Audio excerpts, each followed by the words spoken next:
siapa yang tak nervous, tengok kiri kanan penuh dengan air. Kita orang tu, kedai tu dia jual kereta dan ada banyak kereta, ratusan kereta. Dia dah keluarkan kereta-kereta dia tu. Ya Allah, cuba bayangkan kalaulah air terus naik, hujan tak berhenti turun, saya tak pasti apa jadi dengan kedai kereta tu, sebab kereta dia banyak gila. Dan sebelah kanan saya menghala ke Kulai, air dah penuh, satu kereta dah terapung, McD dan Petronas dah banjir.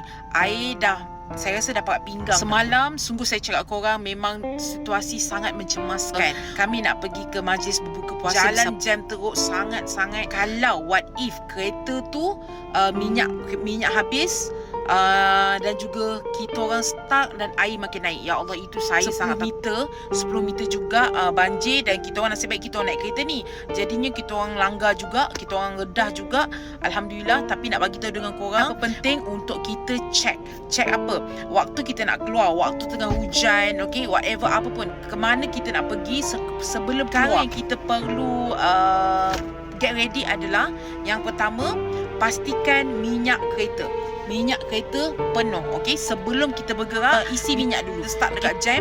Kalau minyak kereta tu habis, kedua, perjalanan kita tahu jadi apa. So saya suggest juga dalam kereta at least ada air masak, mineral water. Kalau kot-kot lah kita ada anak-anak kecil, waktu nak berbuka, cuba bayangkan kalau kita tak ada air. Ketiga, tu waktu banjir ni, cuba cek jalan-jalan yang mungkin dia adalah sedang mengalami stuck sebab banjir.